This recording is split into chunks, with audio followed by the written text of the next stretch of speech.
Sisk. I'm a recording engineer. I won a Grammy for working on Taylor Swift's 1989.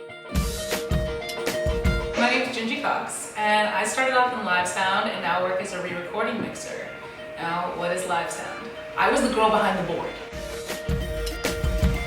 What I get to do is provide the technical support for all these really amazing creative artists. I get to work with different people all the time, and it's a really collaborative effort to making great music.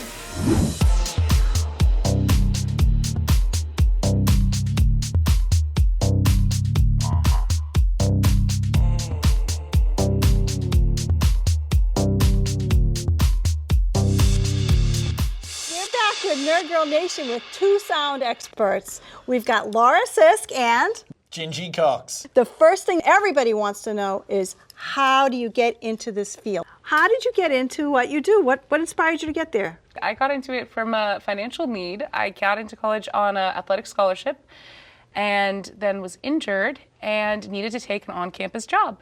And there was one offered for the financial aid package, and it was being a tech on campus. And we had amazing bands coming through, and Al Gore came through on Inconvenient Truth.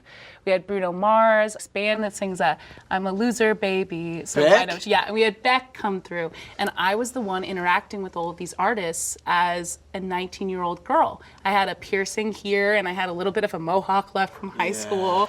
And I was the one setting up the sound for all these people. No way. Yeah, and from there it just kind of took off. I realized I loved it. I loved being a part of the technical crew that helped the artists make it happen. So, Laura, what was your inspiration that got you here? When I was in high school, I was starting to audition for all-state honor bands and orchestras, and we needed to record audition tapes.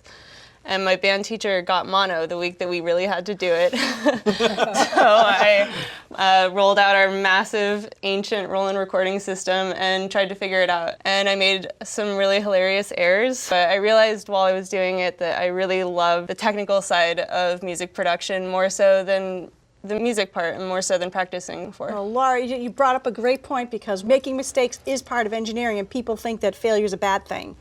Well, I think as long as you keep trying at something, all your mistakes are really just going to be learning experiences on your path to success. One of the things I learned on the Taylor Swift record that I really love is this phrase called "dare to suck." And what it really means is being brave enough to take risks and try something new. And it might sound totally terrible, but it might also sound awesome. And the only way you're going to get something truly groundbreaking and new is by experimenting.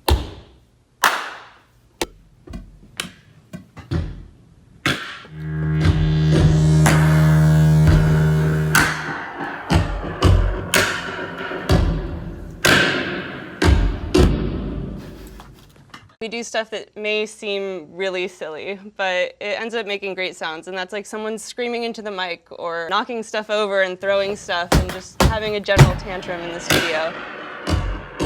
Everything that we do is intentional, and I think that's one thing people don't really think about. If they hear a laugh, they're like, oh, that's a cute thing that accidentally snuck in, but it isn't. It's something that we recorded and we put there. My favorite Taylor Swift saying is, "We're never getting back together." Like ever.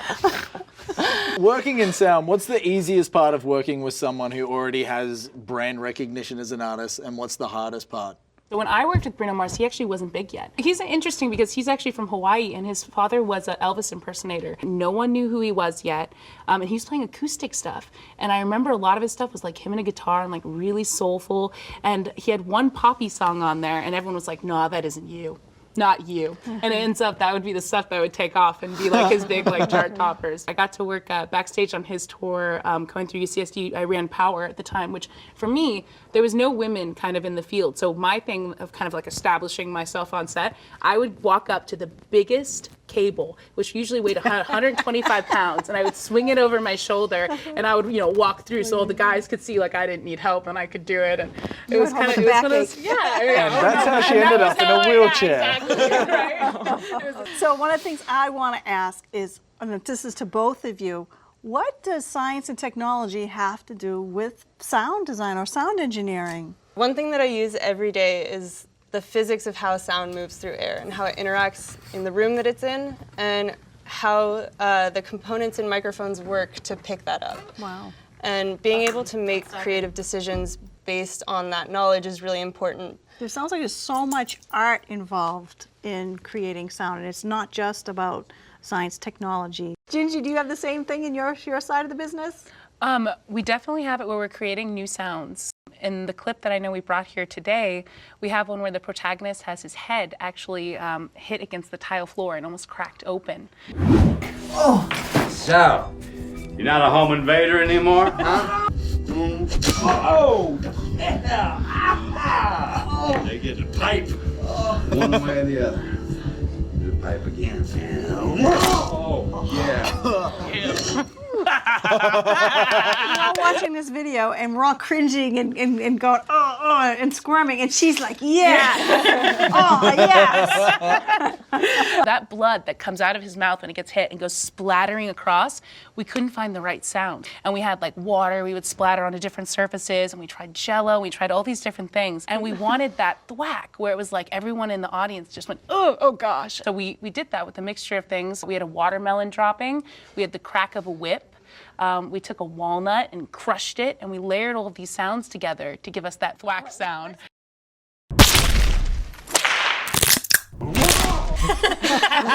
We've learned so much today from both these wonderful women. From all of us here in Nerd Girl Nation, thank you for watching, and we'll see you soon. They don't need any help to carry the biggest cable. Audio experts, they're the masters of the mixing table. And you might think you hear mistakes, but buddy, you should know it's all intentional, like tantrums in the studio. And she'll mix a walnut with a watermelon and a whip. If that's what it takes to get perfection from her audio clip. For beautiful sounds cutting through like a sword, we rely on the girls behind the board.